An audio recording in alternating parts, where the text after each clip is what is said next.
Aren't you supposed to be missing, Mr. Murdoch? Or dead? Yeah. There's a lot of that going around these days. Don't remind me. Look, Achilleo and Christophe are in a lot of trouble, and I would like to help protect them if I can. Achilleo was supposed to go to Toronto tonight. Then a plane to Nicosia, but... You just point me in the right direction. I'll find him. Task Force took him. Which means nobody finds him. What about Christophe? If they got him too, no one can help him. Not even the lawyer from Hell's Kitchen.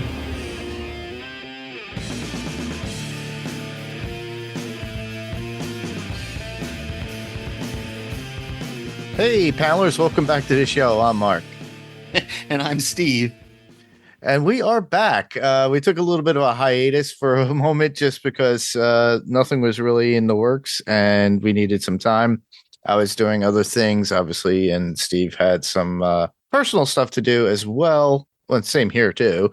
Yeah. But right now, we promised you we'd be back once Daredevil Born Again Season 2 came back on to Disney Plus. So here we are. We're going to start our coverage. We're going to do just episode 1 tonight or today or whenever you're listening to this. Yeah. So we're doing episode 1. That's all that did drop. So yeah, it's a weird schedule because they're dropping, like you said in our message, like they're dropping 2 and 3 on the same night, and then everything else is going to be 1 a week after that. So I'm not sure why I guess they're doing it that way because of the whole Punisher thing as well. Yeah, and they want to get all the timing to work out right. But yeah, and we're getting a Punisher thing at the end too. I believe it's a one-off John Bernthal Punisher show. A movie. I guess it's a short movie. It's probably one of those spotlights that we talk about. Yeah, we'll have to see what it is. Yeah, whether it's a spotlight or a searchlight or I don't know. It's an MCU thing, but we'll talk about that at the end when we talk about Spider-Man Brand New Day and then what's coming up here in the future. So cool. Like I said, we're doing Daredevil Born Again Season 2, Episode 1, entitled The Northern Star. So, Steve, the synopsis? Yeah, absolutely. Daredevil is in hiding, but he isn't laying low. A shadowy player from Washington, D.C. emerges. Yeah. I have a lot of things to say about that guy. Yeah, it was cool to see. Initially when it started, that beginning scene on the boat is very Batman-like. Him stalking around and beating guys up and taking cameras down and stuff. I thought was a really cool way to start the episode. Yeah. And I love how it's really a way to get Fisk's attention, basically because of what he's doing with the anti-vigilante task force. It's a way for Matt, Karen, and everybody else to do something behind the scenes. And Karen's kind of laying low too, as well as Matt. Matt, they think either he's dead or he's missing or what have you. Yeah, and they don't. It almost seems like I'm not. Yeah, because of the way it ended. So they obviously Fisk doesn't know that Matt Murdock is Daredevil, or the AVTF doesn't know. And we'll talk some more about that when we get they didn't know. Well, this is a spoiler full podcast, so but I mean we'll talk more about it when we get to the end of the episode because there's stuff that happens. But it's interesting because I almost ask myself why does Matt have to be in hiding if they don't know that he's Daredevil? You know what I'm saying? Like I have to refresh my memory of what happened between Matt Murdock. Well, I don't know. Does Fisk know? I don't know. There was a moment. They had that moment in the diner. The diner, right? And they knew each other. Yeah. Okay. So Fisk knows that Matt is coming. It's a weird how to say it, Matt. So Fisk knows that Matt Murdock and Karen Page are coming after him, but he doesn't know that Matt Murdock is Daredevil as well. So weird. He thinks Daredevil is like another person is what I'm guessing, right? Okay, that makes sense then. I guess why they're in hiding because Fisk there is that scene where Mayor Fisk does talk about he talks about Karen Page and Matt Murdock together as well. We got to find those guys because they're causing me trouble. But again, he doesn't realize or doesn't know that Matt Murdock is Daredevil. So Yeah, especially it's with the last time with last season with the person acting as Matt as Daredevil too, when they're acting out, if you recall. Yeah, I've got to refresh. I got to rewatch that. I didn't really refresh my memory enough. So hopefully this week I'm going to try to get some background, because like I've got it in my notes. Dr. Glenn, I know there was, she and Matt were together for a while, and then they separated, and then she got, attacked by that one guy, the Muse guy, and she shot him. And now she's seeing all these visions of him, and she's PTSD. She's freaking out. But she also works for Fisk as his whatever psychological health person, or she's whatever, the commissioner of the mental health in New York. And so she's meeting with patients, and she's changing the records went on the one guy that she interviewed, the swordsman guy, and Jack Duquesne, and that we know from Hawkeye. He was involved, and he was involved last season as well. Okay. Yeah. I was trying to place that character, because I recognized him, and I knew he was somebody, but I didn't remember. The swordsman. You're right. The swordsman. You're right. But I forgot that he was involved in Hawkeye, because Fisk was in Hawkeye also. So correct. Fisk gets around. It's kind of mixing it up. It's putting everything within a New York City place. Right. We'll talk about this later with Brand New Day, because there's a lot of stuff that's going to be brought into the MCU, and from what they want to do, from what I hear and rumors and what they talk about, is that they want to get the street level heroes involved within the MCU too. So we'll probably get to see them come later on in movies, but it's kind of like a slow setup. And Fisk will be part of that, because as we all know, Spider-Man's a New York City style hero. And at one point before Peter was exposed as Spider-Man, Matt, represented him. And then, obviously Matt's not going to remember any of that now. Right. And then we had the whole thing of in the No Way Home, where he wipes everybody's memory of him. And then, but we'll talk about Brand New Day when we get when we get to that point. So it's interesting that they're using Wilson Fisk, they're using Kingpin as a way to kind of bridge these characters back together, kind of get these characters back together, which is kind of cool. So there were some cool moments within it. The one thing that is always a great takeaway, and they did this last season too, is with the street level interviews with people. And the BBTV stuff. Yep. And BB is still part of this, but she's also playing a double agent too for Matt and Karen. And so Daniel. Help me out, because this confused me both times I watched it. Okay, was that Karen Page? Was the woman in the wig that was meeting with her? Okay, that was Karen. Okay, that was kind of reminiscent of Black Widow back in the day when she had the wig. Same thing with I forget her name. Jessica Jones's lawyer too. Right. It was one of those things that I just was confused about, that because she didn't look or talk like Karen, and then Karen didn't reference. The only reference she had was that I'm going to meet with my sources, and then like I have it in my notes that I didn't catch it the first time. It wasn't until the second time through that I caught at the beginning of the episode when Matt's talking about the ship, and they want to find out information about the ship, and he tells Karen, "We'll call her. You know who we need to call. We need to call her and get her on it." And then later she says, "I got a text from Jess about the whole Northern Star thing." So that's Jessica Jones that we know is coming into the series eventually. So I just thought it was cool. I didn't catch it. I didn't catch both those references the first time around, and the second time I had to. Hey, did you just say Jess? That text came in from Jess, and I was just like, okay, so they are confirming, early on in the series that we're going to get Jessica Jones. Well, we have a total of like what, maybe 11 or 12. How many episodes? 16, I think. No, is it? I thought it was like 8. I don't know. I mean, let me see. It's a possibility. Hold on. I got the setups right here. Oh, it is 8. Okay. So, we are definitely getting Kristen Ritter back as Jessica Jones. She's going to be in a lot of the episodes. Friends of ours who actually are covering this TV podcast industries have gotten their screeners. They've watched ahead a little bit, but they didn't really spoil anything. They basically state that's cool. Yeah, I'm gonna listen to their podcast later. Yeah, 2 and 3 show. It gives us a straight, like it evens out with everything that you're gonna get. It's almost like when Becky and I were covering Dexter Resurrection, and how in the very beginning it was kind of slow going in place, and then next thing you know, come second or third episode, it geared up. And it really grasped your attention, and you were looking forward to see what's going to happen next.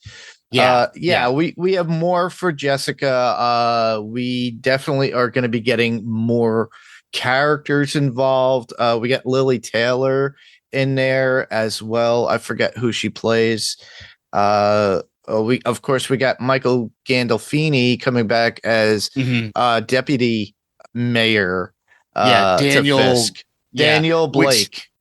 Which is interesting. It was interesting. The other thing that I caught that was really interesting, was strange, was at the beginning of the episode, in the previously on, they announced, Mayor Fisk announces his martial law in New York City, and there's an 8 p.m. curfew, and then there's a whole lot of shots of a whole lot of people being out and about at night.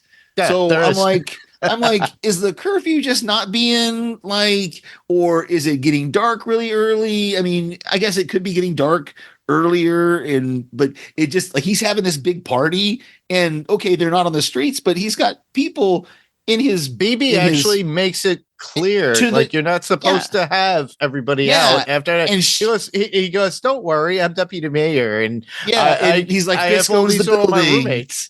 And Fisk owns the building, and and I'm just like, well, how did BB get there if she's not, so she doesn't live in the building. It just was really, and then they keep showing that same shot of that same AVTF agent with the hula hoop on her arm, and I'm just like, this is, I mean, it's you kind of, I don't want to get too political, but it's kind of like they're trying to make it kind of like ICE, but it's not really. Yeah, it shows a little bit of parallels, but not to the extreme. It is making a commentary, but not entirely.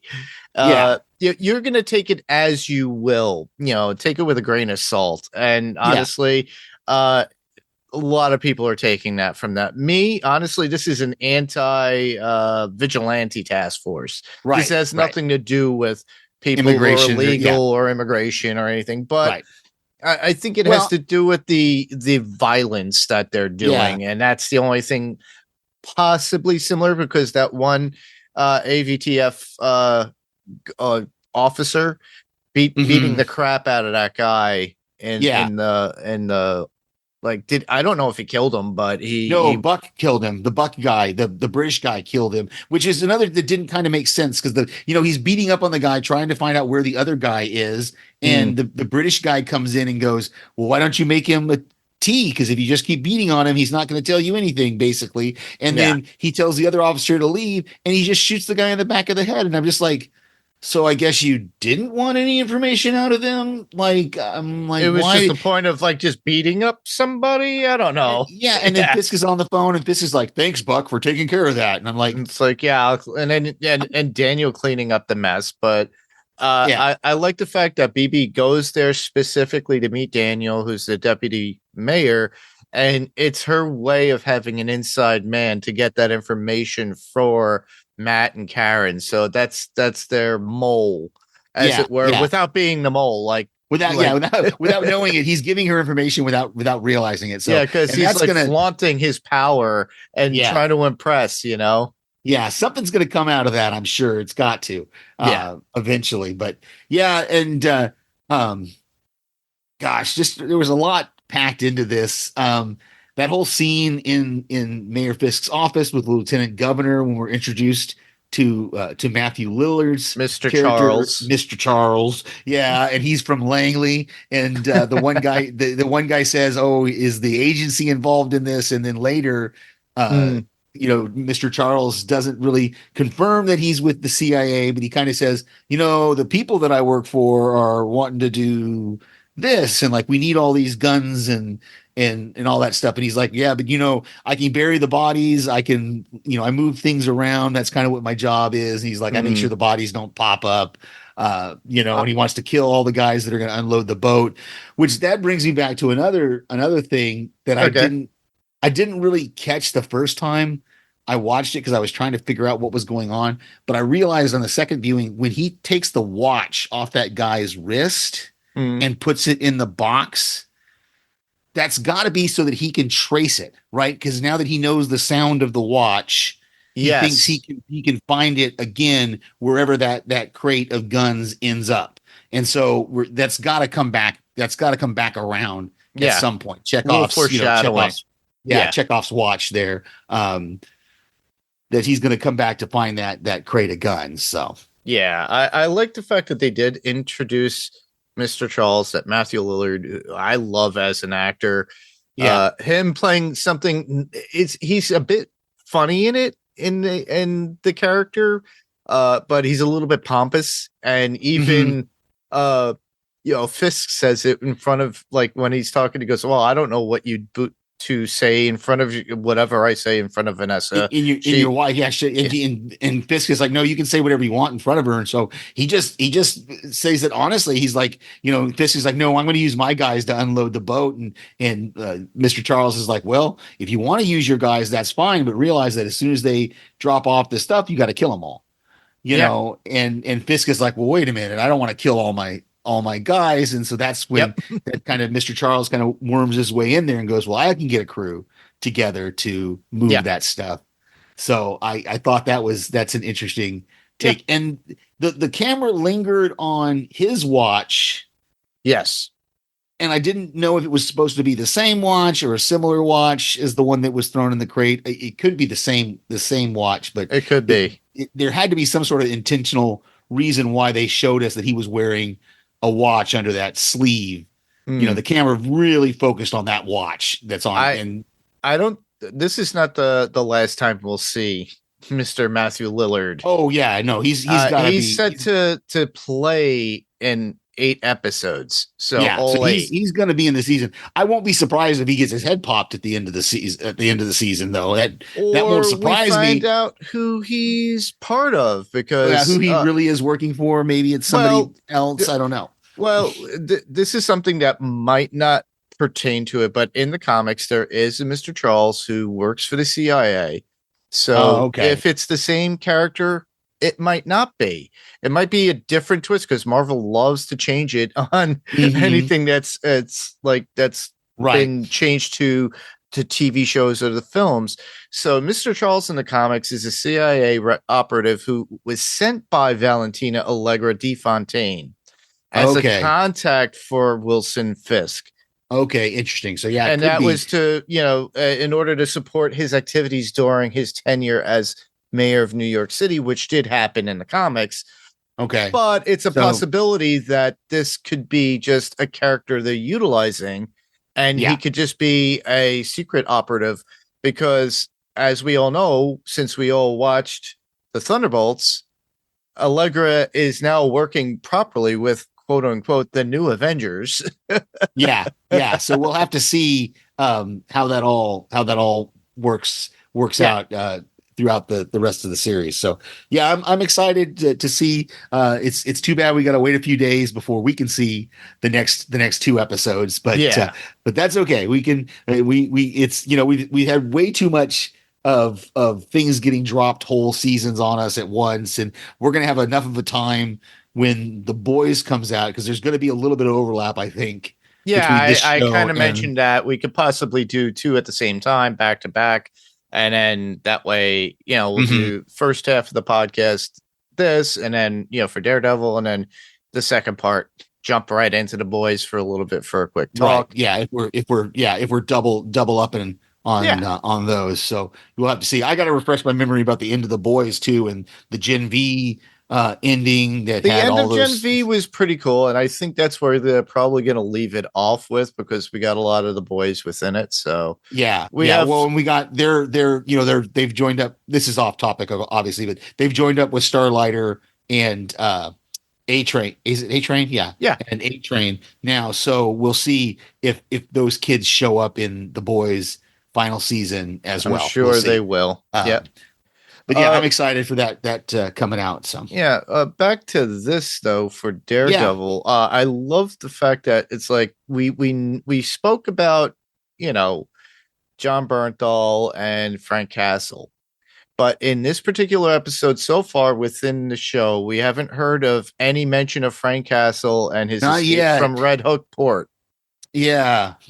So we don't know where he's at, or if he's. I can't remember if they confirmed that he's going to show up in the series or not, and I didn't want to look ahead at IMDb or anything. But I did think it was kind of cool, because now we can talk as we're progressing through the episode. At the end though of the episode, as soon as that guy took Daredevil's mask off and said it's Matt Murdock, I was like, oh, these guys are dead. These guys are so That's dead. what I thought right away too. There's no way. And when they get shot, I was like, is that the Punisher? Did the Frank shoot those? Because he doesn't normally, even dirty cops, he doesn't like to kill, even dirty cops. But no, the dagger comes flying in with the little bullseye symbol on it. I had the first time watching it through, I had to pause it. I had to pause it and go, is that the bullseye symbol on that? Oh yeah. So we now know why. In the previously on, they talked a lot about Bullseye and reminded us that he had escaped from Rikers. I'd forgotten all about that. Yeah, this could also lead into more the street-worthy dark Avengers that are out there in the comics lore. So I remember us last year talking about Bullseye at the end of season 1, and both of us speculating, going, he's got to come back for season 2, right? They can't leave his story right here. There's no, wouldn't make any sense, and so he's got to come back for the next season. So I'm excited to see how he's going to figure into this story. Is he going to be helping Matt? Is he going to be against him? Because he's against, it's kind of one of those things like the enemy of my enemy kind of thing. Because because he's trying, he doesn't like Fisk, because Fisk tried to kill him, manipulate him, and Fisk's wife had him kill Foggy, so Daredevil doesn't like him, but at the same time, he just saved Daredevil's life. So, that's another cliffhanger there. Are we gonna did Cherry, is he gonna be okay? Are we gonna see, is the next episode gonna open with his funeral, or maybe he's in the hospital? I imagine he'll be in the hospital. I imagine. I don't know. I'm hoping, because I don't want to lose that character. No, I like that character too, myself. It still has to. It begs the question of how the ADTF, because he and Matt had that conversation about how he tells Matt tells Cherry, or Cherry says, well, why don't you contact the one girl, Sheila? Is it Sheila, the other lawyer? Oh, I know who you're talking about. Kristen. Yeah, the other Sheila lawyer Rivera is the other lawyer too. Okay. And he says, well, why don't you, and he says, well, I don't want her, I don't want to put her in danger. And Cherry's like, well, what about me? And Daredevil's like, Matt's like, well, you're old. So I'm like, but it was, you were talking about McDuffie. That was Kristen McDuffie. Yeah. Because Matt worked with Kristen in the law firm, but Kristen still doesn't know that Matt's still alive. No, she does. Yeah, she doesn't know that he's, and she doesn't know that he's Daredevil, and doesn't know that he's out there. Yeah, but Cherry does, and Cherry works for her now as her investigator. So it's kind of like, did they? And obviously, it was a trap. They were setting a trap for Daredevil when they came. Looking, beating on Cherry's door, because as soon as Daredevil comes in, one of the guys gets on the radio and is like, he's here, Daredevil's here. And then suddenly all the more guys show up. So, so it's going to be interesting to see how how this comes around. It was kind of good to see that Matt and Karen are back together again. I think that's been kind of an on again, off again thing. I don't remember. It's been on again, off again. Yeah. It's wild, and it's good to see. I'm hoping their relationship lasts. Yes, I hope she lives, and I hope we get to see more of her. Obviously, I think she's going to last through the series. We've lost enough characters already. We don't need to lose. Yeah, Eldon Hansen is not back as Foggy, but we Yeah. do get him in flashbacks all the time, though. Yeah, that's been confirmed. I think that's been confirmed and from previews and stuff that we should see him in some flashbacks. So, it was a great first episode. It was. There's one thing we didn't top on. I used it as a picture for the promotion for feedback for you guys. I might use it for the podcast artwork for this. Who knows? Is the Kingpin slur campaign on TV? It's kind of like a Max Headroomy kind of thing, and it says Mayor Kingpin on the bottom, and talks about the people he dispatched and got rid of, and talks about his illicit like weapons and everything else. Which is kind of fun. It's funny because how, again, it's one of those things that I'm like, how dense is Wilson Fisk if he doesn't know that the girl he's calling BB is the BBTV person? Correct. Like how does he not make that put connection? Two and two together? And well, go, maybe wait. that shot to the face that he got from Echo and Hawkeye. maybe it's caused him some brain damage or something. But I'm just like, there's just certain things that I go, does he not put that together? Because he's like, BB, why do they call you BB? And she's giving her card to that one guy going, I don't actually, I don't only report the news. I do this other thing on the side too. And I'm like, be a little more subtle about it. But exactly. Right.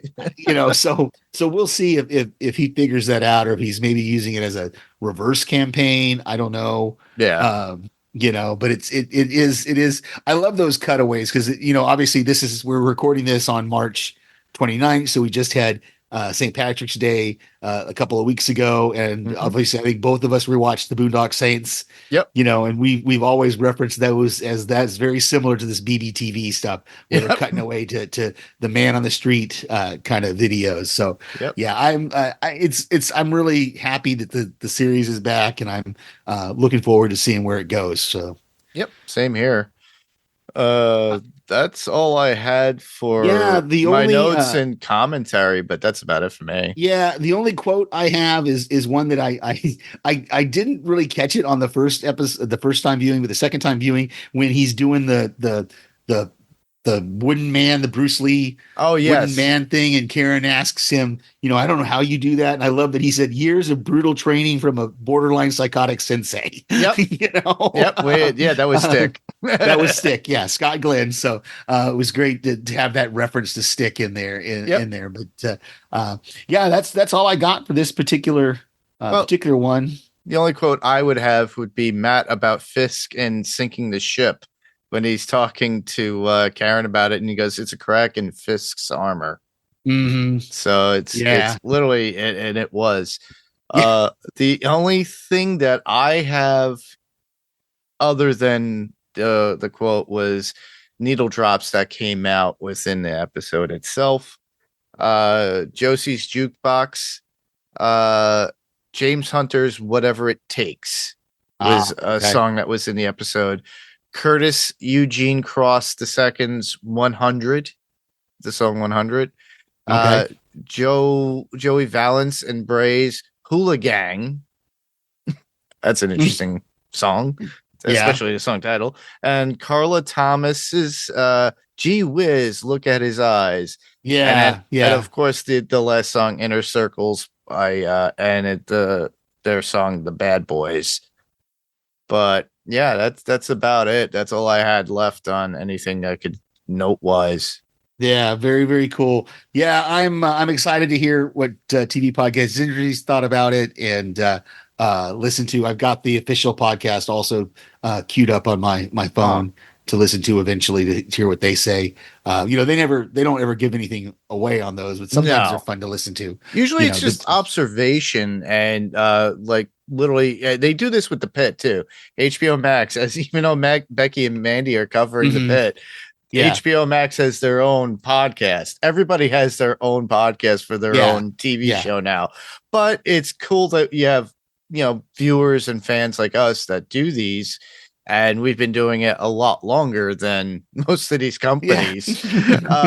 So, and sometimes some of those people do get jobs with these companies as being advocates or podcasters for it. Yeah. But we stick to what we like, and we're not filtered as compared to those.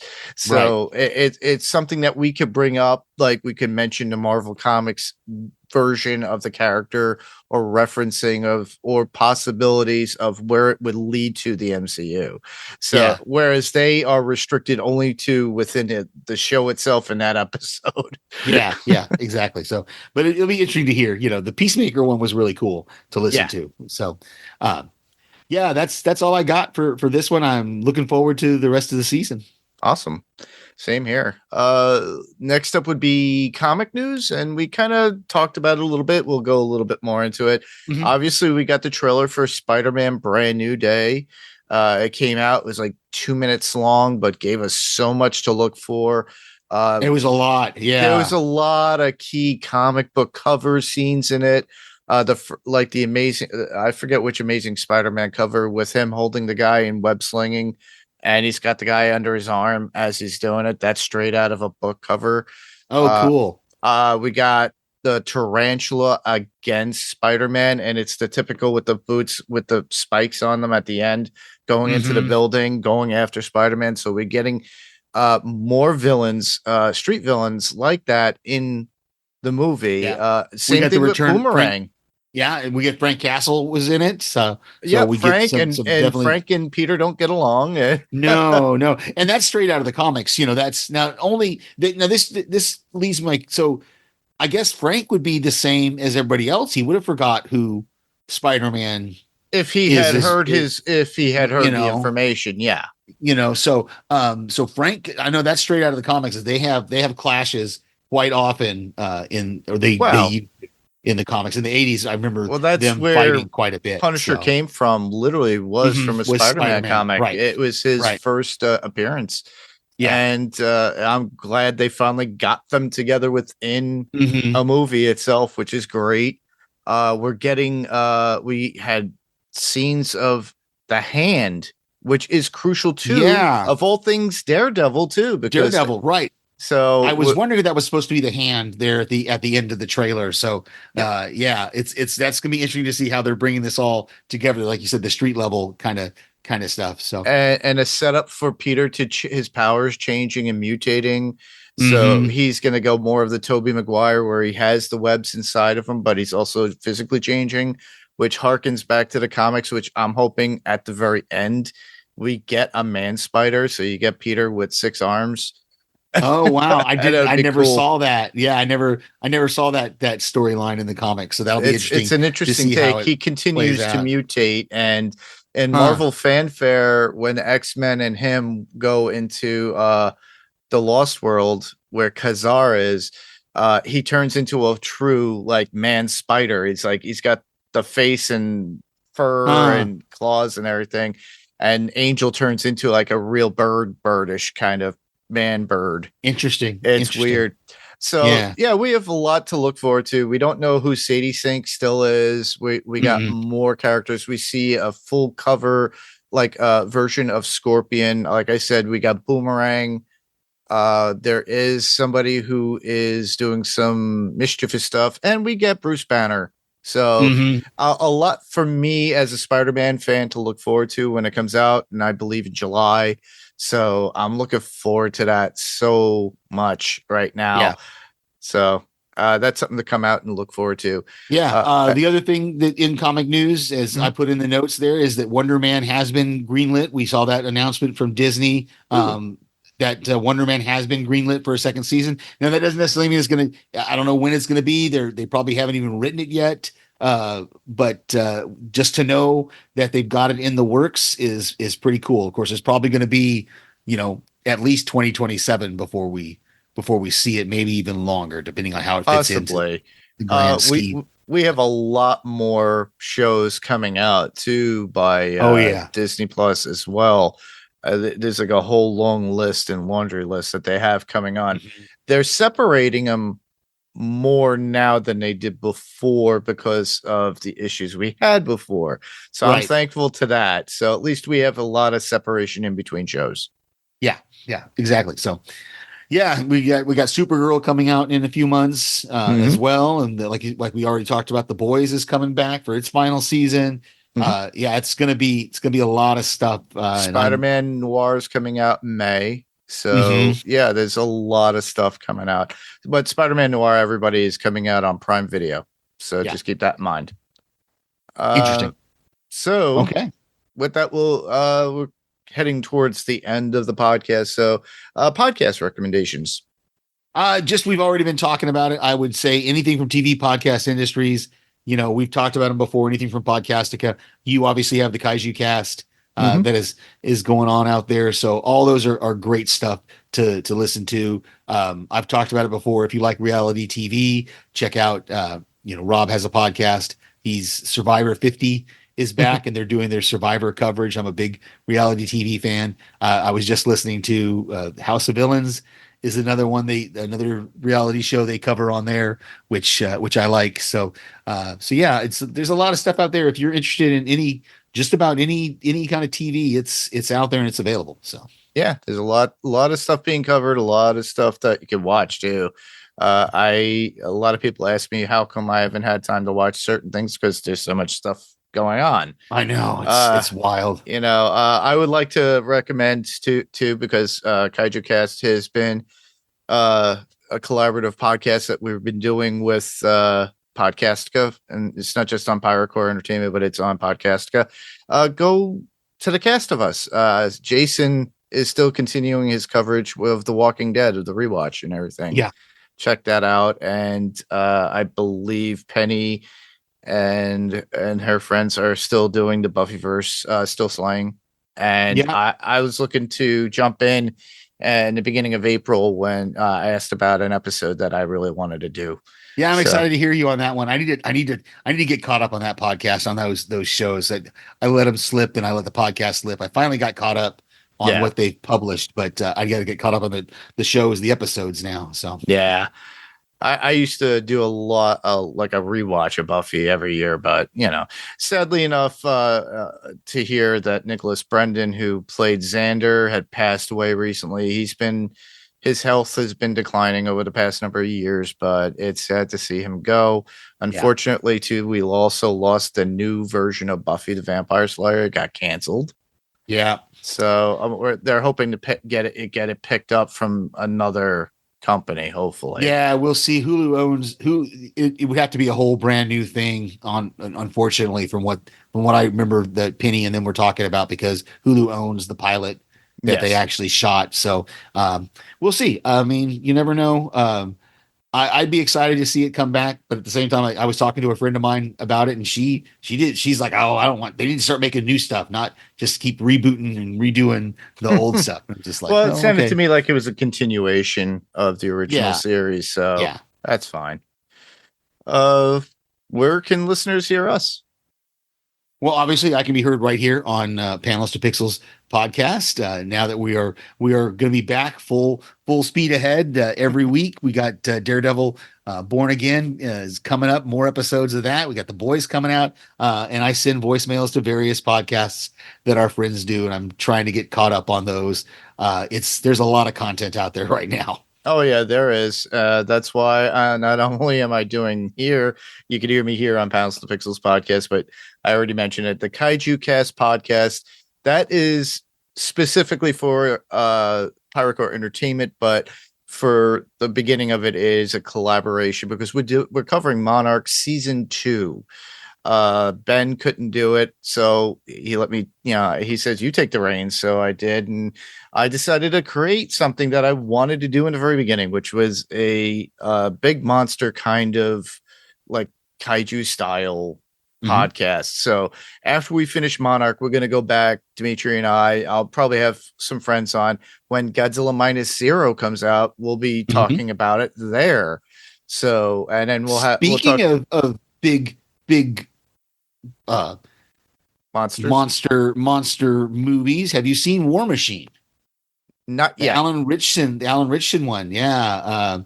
It's pretty good. I had to drop my Netflix, but before I dropped it, I was able to watch that one, and it's pretty good, man. It's we'll see. It was good. I liked it. I enjoyed it. So it's a lot of fun stuff out there. Yep. I could also be heard on Adrenaline Cinema podcast as well, everybody, too. My friend Jerry Gomez and I are going to be continuing our coverage with more ape stuff. So we're going to do Rise of the Planet of the Apes. So Steve and I are recording tonight. He said the 28th, 29th of March right now. Jerry and I are going to be recording the next day on Rise. It just so happens I didn't want to put anything out there because we didn't know exactly when we were going to do it. So when you get it, you'll get it. And you'll be like, oh, surprise. Nice. And then that'll be it. And then we'll try to get you more content out there. It took a little while in between. We gave you guys the year-end review with 2025 with the guys from Fantasy Picks Movie Edition, Adam, myself, and Rob and Frank. So we're trying to get you a little bit more content here and there. As I mentioned earlier, I did post something on Facebook and Instagram for feedback. Obviously, we didn't get anything, but I understand when people don't send anything in, but we do appreciate the likes, the promotion, and people that support us. Yes, absolutely. And thank you to those podcasts that mention us. There's been a couple of them have reminded people, hey, Steve, they'll hear my voicemail or they'll hear your voice and they'll say, they get their own podcast. They do. So it's great to hear. And that's why we want to promote everything across platforms. Exactly. Steve, do you want to bring us out and how they could get in touch with us through PyroCore? Sure. We can be heard on all your major podcast players. You can check out all of our links at the website, piratecoreentertainment.com. Check us out on Facebook as well, as Mark just mentioned. He puts up a post on Facebook that also goes to Instagram. And that's just facebook.com/panels2pixels, all spelled out. The Instagram handle is panels2pixels podcast. Again, all spelled out. So you can get in contact with us the traditional way, the email way, which is panels2pixels1@gmail.com. That's panels2pixels, the TO spelled out right there in the middle, and then the number 1 at the end, panels2pixels1@gmail.com. Yeah, we could also be found on YouTube as well. We get notified that, so if you respond to the episode when it's on YouTube, whether it be the YouTube podcast or the YouTube video, we will get that, and I could actually do that. But if you're going to be there anyway, just, ring the bell, be notified when the next one comes up, give it a thumbs up, and like it. The more likes and everything gets us attracted and gets us noticed, and we highly appreciate it. Very much like with ratings or reviews for Spotify and Apple Podcasts, be greatly appreciated. Absolutely. So with that, next episode of the podcast, we'll be covering Daredevil Born Again, Season 2, Episode 2, entitled Shoot the Moon. No idea what it's about, but hopefully we get to see Jessica Jones. Yeah, I'm hoping too. I really want to see Little Defenders reunion. Yeah. Come back. Anyhow, so that was our episode, and I just want to thank everyone for listening. I'm Mark. And I'm Steve. Same podcast, different panel, different pixel. And this was Panels to Pixels podcast. And we'll see you on the next panel. We'll talk to you guys soon. Bye-bye.